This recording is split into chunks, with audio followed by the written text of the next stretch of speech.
Hola, esto es Vida en la Ciudad, su espacio de video podcast, como siempre con interesantes invitados y hoy día tampoco puede ser la excepción. Estamos con nuestro querido amigo y hermano Luis Aránguiz. ¿Cómo estás, Luis? Bien, ¿y tú, Gonzalo? Gracias por la invitación. Genial de que estés acá con nosotros, mi querido hermano. Y es bueno poder iniciar esta conversación contigo haciendo la pregunta que le hago a todos mis invitados, ¿cierto? Que es un poco existencial. ¿Quién es Luis Aránguiz? Es una tremenda pregunta, una difícil. Gran pregunta. Así es. Yo me definiría como un evangélico, ¿sí? Todavía. Eso es bueno. Todavía, sí, amén, para que no haya duda, porque después va a haber duda. Sí. Evangélico, soy padre de un niño, estoy casado y no pensé verme así nunca. Me imagino. Básicamente. Me imagino, sí. Ese es el statement, sí. Luis, entre los pentecostales, entre los evangélicos tenemos varios dichos que nos entendemos solamente nosotros y que a veces tenemos que traducir. Pero cuando se dice que cuando le preguntamos a un hermano cristiano si nació en cuna de oro, eso tiene un significado. Es que nació en las filas del evangelio o en las bancas de la iglesia. ¿Naciste en cuna de oro, hermano? Así es, pues. Así es, mi pastor. Así nomás. Nací en cuna de oro, en una iglesia pentecostal.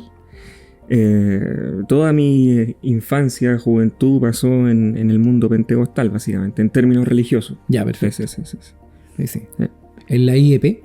No, yo era de una iglesia pentecostal que viene de la IEP, que es como nieta, institucionalmente hablando. Interesante. Claro.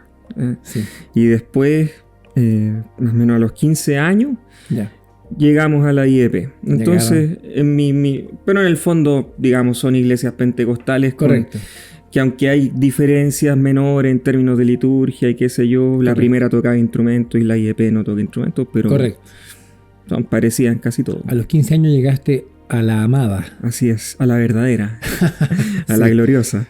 Así es.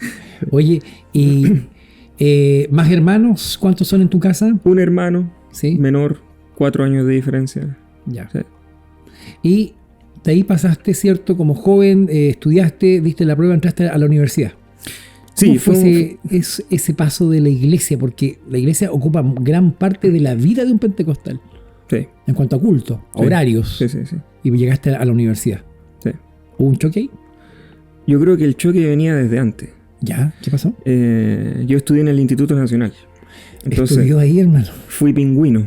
Mira, entonces, literalmente. Sí, así se llama. Yo, de hecho, esto de los pingüinos del 2006, me parece que estaba en segundo medio. Ya.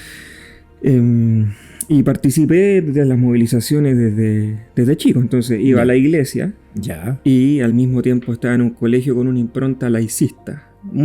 Es conocido por eso. Correctamente. Tu tradición. Fuertemente tradicional. Entonces, y si a eso le agregamos el ingrediente de las movilizaciones sociales, de alguna manera, yo desde los 15 años justamente empecé a tener estas disonancias fuertes entre lo que vivía en el colegio, la forma de entender la vida, la política y la vida religiosa.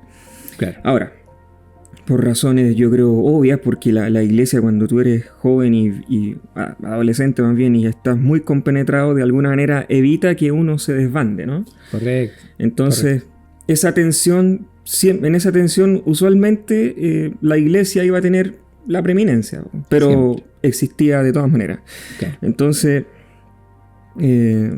claro, después entro a la universidad, entré a la católica. Y sumado a todo esto que ya mencioné, la impronta laicista del colegio, que te entrega un marco, en fin, las movilizaciones sociales, ahora en la católica vino un choque más fuerte, que fue el choque teológico. Por supuesto. Porque la católica te da estos ramos teológicos de formación general. Exactamente. Y al mismo tiempo yo ya arrastraba en esos años varias dudas y existenciales. Exactamente, y mucha curiosidad. Y el problema es que el mundo pentecostal primero no me respondía, no me daba una cosmovisión para entender lo que estaba pasando a nivel social y todo lo que implica el contexto escolar del que vengo. Y ahora llego a la Universidad Católica y empecé a tomar ramos de teología en la Facultad de Teología, porque podíamos hacerlo, entonces tomé varios. Y me di cuenta que el pentecostalismo tampoco me daba respuestas para eso. Ah, claro, como decir, mira, estás yendo allá, pero mira, tenemos nosotros esto para ti, como para ofrecerte como una alternativa, una respuesta. O que te digan cómo tú te enfrentas a un mundo que no piensa como tú. Demos respuesta a esto. Exactamente. No había. Entonces, uno que empieza a ser cabro chico, empieza a comer de todos lados. Claro. A investigar, a buscar autores. Ecléctico ahí. Muy ecléctico. Claro. ¿Y qué ocurre? Que al mismo tiempo, aquí hay que sumar otro elemento, que yo estaba en humanidades. Y en humanidades, el influjo de lo que uno convencionalmente hoy día llamaría progresismo, es muy fuerte en el campo teórico. Absolutamente. En el campo de los estudios literarios, por ejemplo, las corrientes de análisis son corrientes que los mismos teóricos que tú puedes usar para analizar literatura los utiliza, por ejemplo, los grupos de la nueva izquierda para analizar los temas sociales. Exactamente. Entonces se da esa compenetración. Y ocurre que nuevamente, obviamente, el mundo pentecostal no me ofrecía ninguna alternativa respuesta para poder afrontar esos dos frentes ahora, que era un nuevo frente religioso, por supuesto, y un nuevo frente intelectual. ¿Sí? Eso te hizo mella en ti. Absolutamente. Cambió tu forma de ser. Absolutamente. De ver la vida. Absolutamente. O sea, yo te diría que... a ver, claro, el momento universitario yo me... seguía la tensión que venía desde la adolescencia. Nuevamente la iglesia ocupaba un espacio muy importante en mi vida. ¿Perdón, dejaste de ir? No. Yo seguía yendo militantemente, pero el problema estaba adentro. Claro. La procesión va por dentro. En la cabeza, digamos. Claro, ahí está el problema, ¿no? Mente, claro. Entonces, ¿qué ocurre? Que llegó un punto en el que ya estos dos mundos colisionaron. Absolutamente. Colapsó y colapsé, ¿no? Así esa es la verdad, hay que decirlo con claridad. Yo creo que ese es el término correcto. Colapsé porque, por un lado, tenía todo el mundo pentecostal arrastrando diferencias por año en distintos temas, pero guardando. Uno se las guardaba por... Tratando. Mil cosas. Igual había fricciones, pero uno trataba de ser hereditaria. Claro. Pero llega un momento en el que ya eso colapsó. O sea, y ahí terminé saliendo definitivamente del mundo pentecostal. Salí. ¿A qué edad? Serán 9 años, 10 años, más o menos. Ya. Debe haber sido hace 10. Tienes como 20 y tantos años. Sí, no, pero chico, 20 y algo, 23. Recién. Sí. 22, ¿Sales y te vas a dónde? No, ahí yo me hice... Ya, hay un contexto. Lo que hace es que como yo había bebido de varias fuentes, para mí, como tampoco tenía una referencia fuerte teológica pentecostal, porque no existe, en Chile al menos, no se ha desarrollado. Sí, al menos en Chile no. Hagamos el matiz, sí. Sí. ¿Qué ocurrió? Que yo no tenía criterios normativos. Eso es muy importante decirlo así. No tenía un criterio normativo para definir esta teología me parece más correcta que la otra. Correcto. Entonces, por un lado yo bebía, ponte tú, teología de la liberación. Por otro lado, bebía teología reformada. Y hubo gente que de alguna manera me invitó al mundo reformado. El problema es que el mundo reformado que yo conocí en esos años era un mundo que yo hoy día pienso que no sé si entendía las dimensiones sociales de la reforma, ¿cachai? Entonces, como decíamos, quizás más soteriológico el tema, fue apuntando ahí. Efectivamente, pura soteriología. Entonces, exacto. ¿Qué ocurre? Que yo venía, claro, respuesta soteriológica sí, interesante, te daba sentido, sí, pero, muy bien.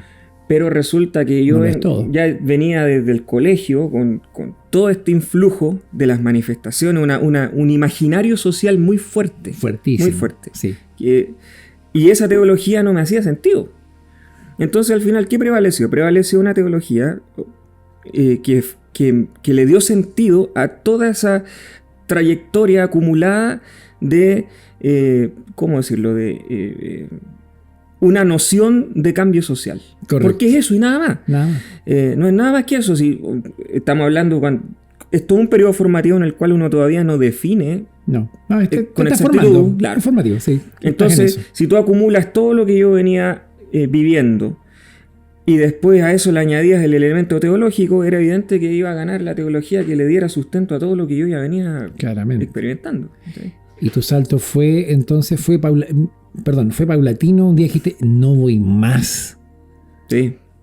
Así le fue. mandé una carta al pastor, un correo. Wow. protestando.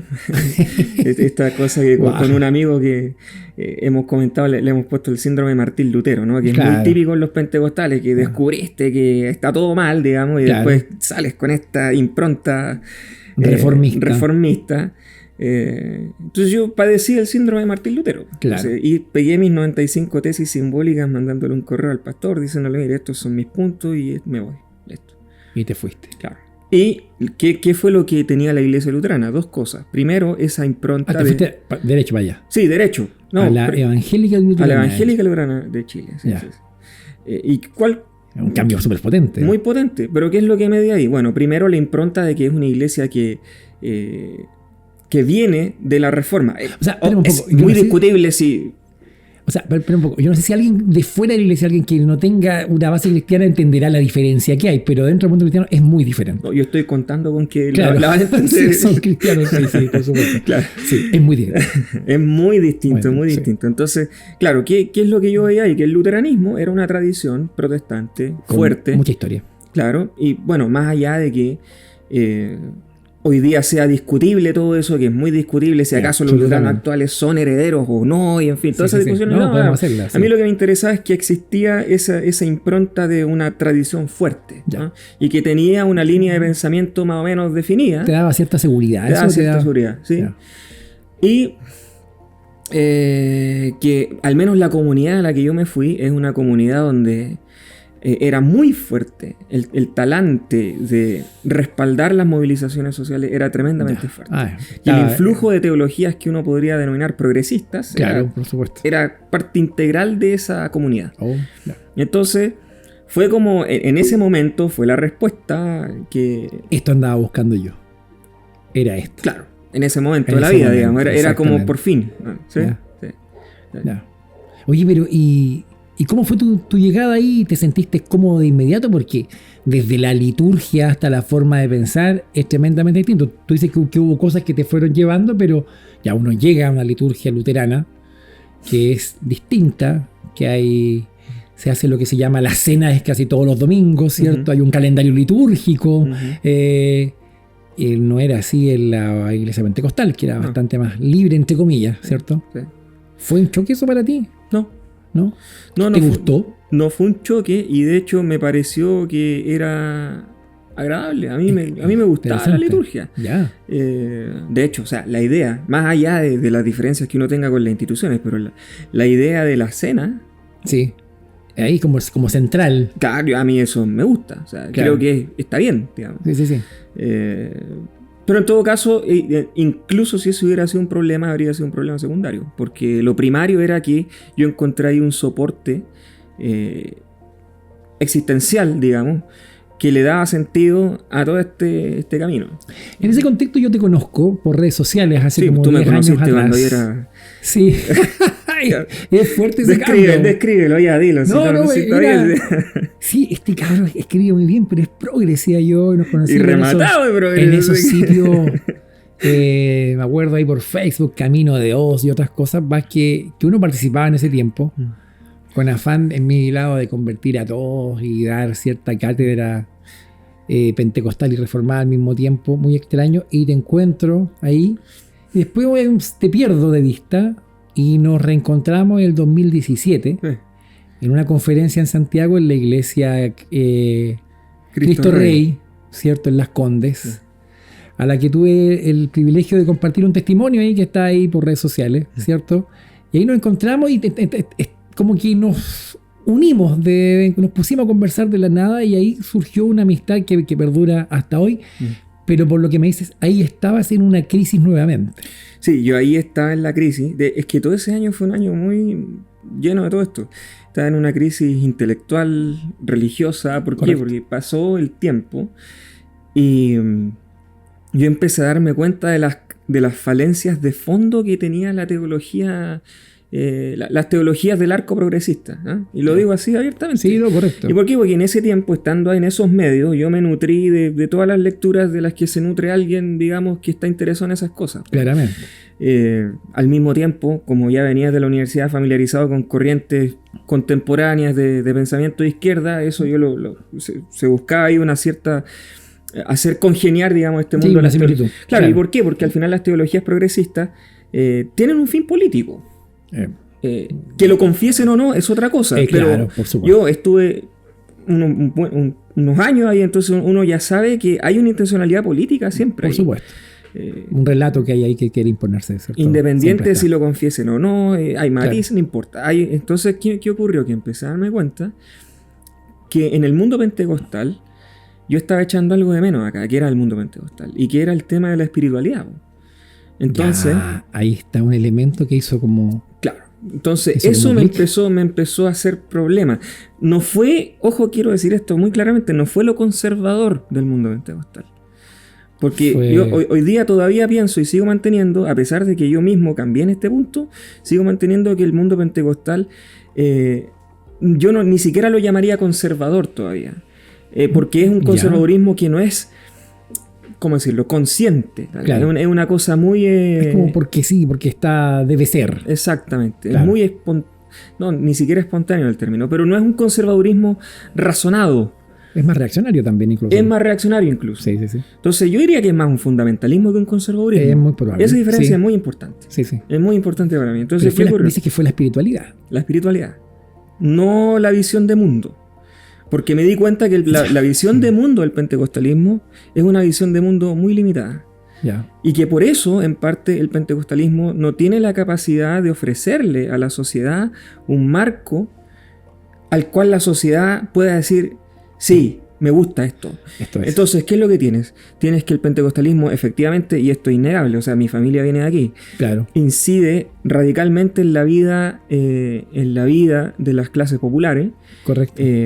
Y que transforma. Pero ¿cuál es el punto? Que si tú no tienes esa experiencia, el pentecostalismo pasa a ser casi nominal incluso. Sí, y no tiene nada más que ofrecer. Entonces, cuando tú no tienes la experiencia de la espiritualidad, no te queda nada. Y ¿qué es lo que ocurre? Que obviamente vas a empezar a buscar otros caminos. Claro. Así es como yo interpreto, porque yo en parte soy de esta generación, entonces. Correcto, sí. Y al lado mío conozco gente que ha ido por muchos caminos. Exacto. Y lo que veo es que el elemento común para cambiarse de iglesia, para escoger otra postura política, porque cuando tú eres pentecostal y estás metido en este mundo fundamentalista, en lo práctico tú vas a seguir lo que has escuchado. Correcto. No es que tú hagas siempre un razonamiento, un proceso y no. Sí. Tú sigues el marco y con eso basta. Entonces, ¿qué ocurre? Que de alguna manera, cuando tú ya descubres que ese fundamentalismo no lo es todo, exacto, ahí vienen las crisis. Y tenemos la iglesia reformada llenas de pentecostales, decenas de expentecostales y jóvenes de una edad más o menos estándar, ¿no? Exacto. Y en el mundo político también tienes eso. Correcto. Hay actores políticos, hay militantes de distintos partidos, obviamente en la derecha, pero también en la izquierda. Correcto. Que siguen ese mismo modelo. Correcto. Que no es que renieguen de lo pentecostal, lo que hace es que lo pentecostal, y quiero decir esto como responsabilidad, lo pentecostal quedó chico. Pero no en el sentido de cuando te dice, te quedó chica la iglesia. No, lo que pasa es que el pentecostalismo tiene una deficiencia estructural que los propios líderes pentecostales no han resuelto. Que es la cuestión de cómo tú te enfrentas ante la sociedad. Sí. Y eso exige una preparación intelectual y exige un trabajo que no se hace. Todavía está pendiente.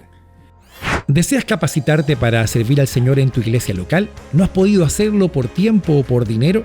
El Instituto Bíblico Visión, IBV, de la Iglesia Asamblea de Dios Autónoma de Viña del Mar es la gran alternativa para ti.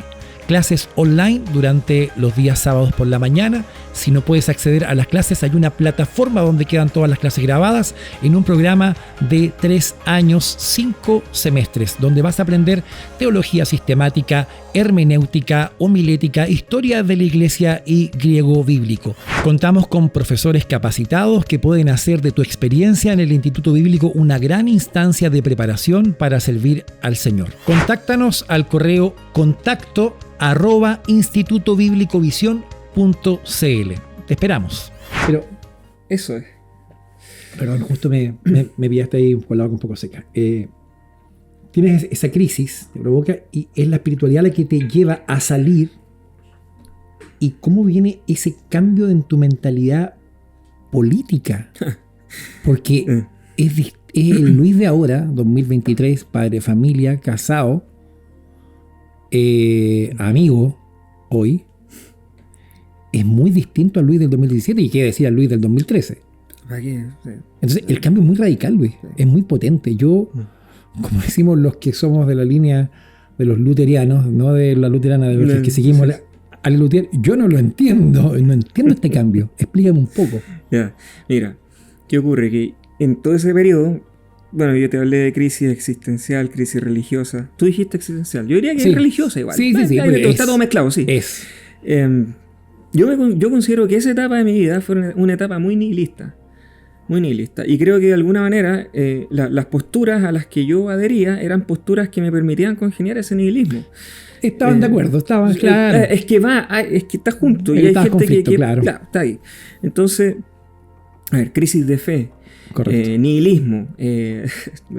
Y a eso agregarle yo creo que el elemento político viene como entre medio. Claro. Con toda esta historia de vida para atrás, digamos. Sí. Entonces, yo lo que creo es que todo eso colapsó.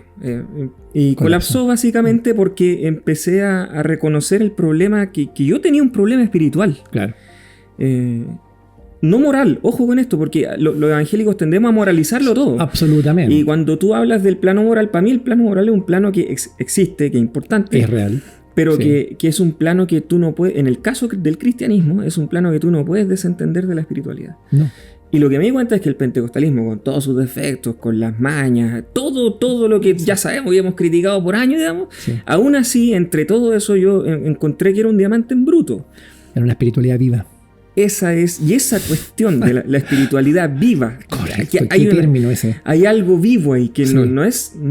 Ya, eso fue lo que yo dije, no, es que me di cuenta que no podía vivir sin eso. Entonces ahí fue como. Ahí vino el quiebre total. Porque obviamente eso iba en contra de mi perspectiva política, en cierto modo. Pero que eso era el punto final, creo yo. No, O sea, acá el problema es que rivalizó con mi visión nihilista de la vida. De mundo, claro. Porque yo por supuesto. era extremadamente nihilista, no quería nada, no tenía una visión de futuro, no la deseaba. Y eso es algo que de alguna manera tú lo ves en la generación nuestra hoy día también. Es así. Inmediatista, efectista al momento. Mi generación es eso. Y creo yo, y te lo puedo decir así con toda libertad hoy día, ya que han pasado y he podido reflexionar mucho sobre esto también. Yo creo que si hubiera seguido ese camino, mi resultado hoy día, si es que fuera una suerte de progresismo cristiano muy diluido, digamos, porque ahí uno puede entrar a discutir un montón de cosas, si es que no fuera eso, habría sido por lo bajo el agnosticismo, digamos. Claro. Porque el camino de toda esa mezcla te lleva para allá. Lejos de Dios. Digámoslo así. Prácticamente. Sí. ¿Y cuál es el punto? Y es un punto que yo también he discutido con otras personas.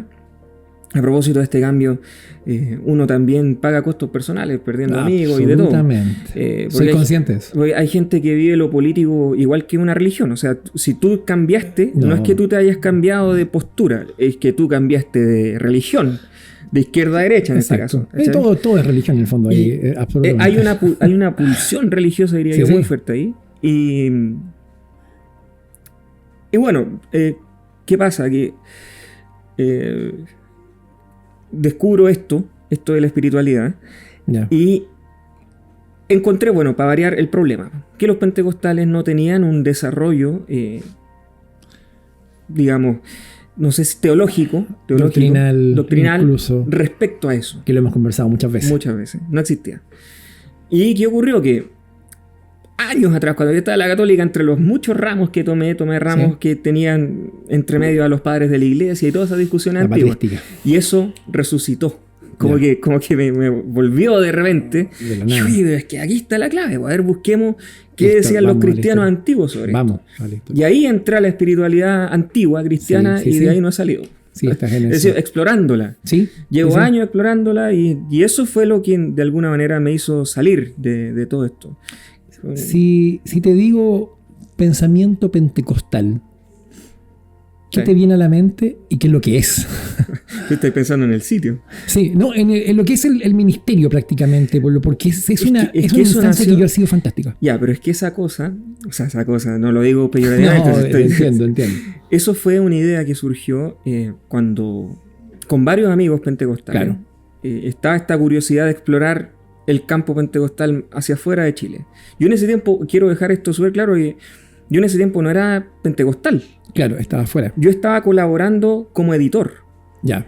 traductor, y de repente escribía una que otra cosa, pero mi rol era ese. Externo. Claro, o sea, no sé si externo, pero yo siempre evité identificarme. Correcto. ¿Por qué? Porque yo sabía que si no estaba en la iglesia pentecostal no tiene ningún sentido. Digamos. Claro, entonces, no tenía. siempre evité eso porque no era correcto, básicamente. Correcto. Entonces, Claro. y además, al final, ya después cuando retomé, digamos, ahí empecé como a tomar un rol distinto. Pero finalmente también lo entregué. Sí. O sea, sigo obviamente colaborando y todo, pero de alguna manera... Pero ha sido una instancia bien marcadora, bien decidora, yo creo que colaborativa, que ha ayudado a mucha gente del segmento pentecostal a establecer un pensamiento un poco más concreto, a comparar, a dialogar, cosa que no es muy común. Sí. Oye, pero... ¿Y terminaste ahora siendo un conservador de derecha? Sí, básicamente sí. Esa es la descripción. Sí. En términos prudentes, ¿cierto? Hay otras palabras que no llevan a eso. Si me acusáis de facho, bueno, ahora para la prueba y para el rechazo, exacto, facho pobreándome por todos lados, digamos. Estuviste on fire en redes sociales desde octubre de 2019 en adelante. Sí, lo que pasa es que yo creo que el estallido social marcó un punto de inflexión. Tú escogías acá o acá, no había más. Claro. Si yo hubiera pensado, como pensaba, de acuerdo a todo lo que me ha tocado vivir, porque es la generación, 2006 Los Pingüinos, 2011 Correcto. Universitario, es la misma gente. Eso es lo mismo. Somos es la misma generación. Lo mismo. Ya, si yo hubiera estado en esa lógica, el 2019 yo habría estado metido en Plaza Italia, digamos. Claro. No sé si tirando piedras, no creo, porque no es mi estilo, pero probablemente habría estado ahí. Claro. Y celebrando, pero con todo lo que da y en fin. Vamos. Pero ¿sabéis cuál es el problema? Que aquí hay un tema de fondo que tiene que ver con cuáles son tus concepciones de la política. Por eso necesito volver al pasado a explicar esto, porque la generación mía, nosotros crecimos pensando que la única forma de lograr cambio sustantivo en el país era protestando. No hay otra forma. Y en esa protesta, es decir, protesta que raya en lo democrático. Ojo con esto. Claro. En esa protesta, cuando vienen los conflictos de violencia, el conflicto de violencia se hace vista gorda. Aunque no te lo van a decir en la televisión, pero lo que nosotros vimos en el 2019, nadie se hace cargo. Esa mentalidad de que ya no importa. Sí. Es parte del precio que hay, del costo que tiene transformar el país. Eso viene en el 2006. Sí. Viene en el 2006 cuando nosotros marchábamos. Es la única vía. Decían. Entonces, claro, buena la aclaración para que uno no piense que... Exacto. Entonces eso explota el 2019. Correcto. Pero tiene un génesis que es mucho más antiguo, que es una generación que fue formada de cierta manera. Por supuesto. En un contexto específico. Por supuesto. Y no me gusta esta expresión, pero de alguna manera somos hijos de nuestro tiempo. Todos. ¿Y qué ocurre? Que cuando tú te das cuenta de eso, tienes dos opciones. O te quedas ahí y sigues el río. Claro. O dices, ¿sabes qué? Es que no estoy de acuerdo con todo esto. Era bien difícil no estar de acuerdo ese tiempo. Era bastante complicado. Muy difícil. Un camino u otro. Extremadamente difícil, porque lo que provocó el estallido social fue una polarización tan fuerte y tan a favor del estallido que cualquier opinión distinta era... Enemigo. Literalmente. Efectivamente. Literalmente. Y siquiera decir, oye, conversemos, no, es que estás acá o estás acá. Esa impostura es una postura que viene de la mentalidad del 2006. Sí, no hay camino neutro, digámoslo así, no había. Es de una generación que dijo, partimos el 2006, el 2019, aquí se concreta. Correcto. Entonces, lo que tenga que pasar, no importa. Si se queman el Enel, el edificio Enel, ¿te acuerdas? Correcto. Destruir el mobiliario público, hacer pedazos las ciudades. Y símbolos, íconos conservadores como quema de iglesias, que no fue tampoco algo casual, a mi entender. Eran íconos que se estaban destruyendo, que había que romper como cierta parte de este nuevo relato. Y era parte de la pulsión religiosa escondida que había ahí. Exacto. Porque existe esa cuestión. La van a decir que no importa, que ellas no, todo lo que quieran. O sea, acá tú no derribas una religión para quedarte sin religión. Es para poner otra. Es para poner otra. O sea, cuando paseaban al perro, ahora que está de moda el perro matapaco, le hacían... Ahora todos negando. Le hacían procesiones al perro matapaco. Sí, literalmente. ¿Qué es eso? Ese es el becerro de oro moderno, es otro culto. Claro, y como te digo, o sea, al final detrás de esto, te doy un dato. El INJUV hace poco sacó su encuesta. Sí. Y el dato del INJUV muestra que del 94 al 2022, la identificación religiosa de la juventud, del 94 al 22, bajó del 90% al 36%. Es dramática la disminución. Esa es la generación. Pero si tú vas a otros datos, por ejemplo la Bicentenario, que te muestra que el catolicismo bajó a 42 y los evangélicos bajaron a 14. Sí. La suma de los dos, ¿cuánto da? 56. Sigue siendo... ¿Te das cuenta? Estamos casi al 50% de gente que se identifica cristiana. Exactamente. Entonces, al menos. Esos datos, obviamente desde la postura triunfalista del mundo evangélico, no importan. No. Ahora, tampoco es que uno diga, no, esos datos son la verdad. No, si todos sabemos que no, hay error ya. Sí. Pero tómalo como referencia. Si tú cruzas esto, lo que sacó el INJUV hace poco, y lo que tenemos de la Bicentenario, te das cuenta que hay un problema con la religión en Chile y que las religiones han contribuido a eso también, o sea, todo esto, los escándalos y en fin. Pero eso no quiere decir que la gente pierda su sentido religioso. No, en absoluto. Se traduce en otras cosas. Es otra religión, se va adaptando todo. Nos queda menos programa. Ha pasado rapidísimo. Sí, y todavía no salimos de la... No salimos, pero que has tocado buenos temas. Quiero llevarte a una pregunta un poco incómoda, pero te tengo la confianza. A ver. ¿Ves a Dios en este proceso total o en el final? ¿Dónde está Dios moviendo esto, permitiendo, provocando y al final llevándote a donde estás ahora? ¿Tú te refieres en mí como persona o el país? No, a ti. ¿A mí? A ti. Es una buena pregunta. Pero el país lo dejaríamos quizás dado para otro programa. Sí. No, en mi caso, a ver, yo creo que lo que hace Dios en la vida humana es que Él te va permitiendo encrucijadas. Procesos. Él te lo permite. O sea, yo creo cuando yo miro hacia atrás y veo todo, ¿sabes que yo veo y digo, no sé quién soy hoy día? O sea, cuando veo para atrás, te lo digo así. No eres el único que se pregunta eso. Te lo digo espontánea y sinceramente. Yo veo para atrás y digo, no sé quién soy hoy día cuando veo todo lo que pasó hacia atrás. No sé. Y tampoco sé para dónde voy. Esa es la verdad. O sea, lo único que sé, por supuesto, es que Dios es el que está en el camino, pero si tú me decís, ¿qué estáis pensando para mañana? No tengo así como... no con un sentido nihilista hoy día, sino porque uno ahora con una confianza en Dios, digamos. Exacto. Pero yo creo que el hecho de haber recobrado eso, ese interés por la espiritualidad, me dio vuelta completamente. Y creo yo que lo que quiero, más allá de expectativas menores, lo que quiero es no perder eso. Esa es mi meta, o sea, y pedirle a Dios que de alguna manera...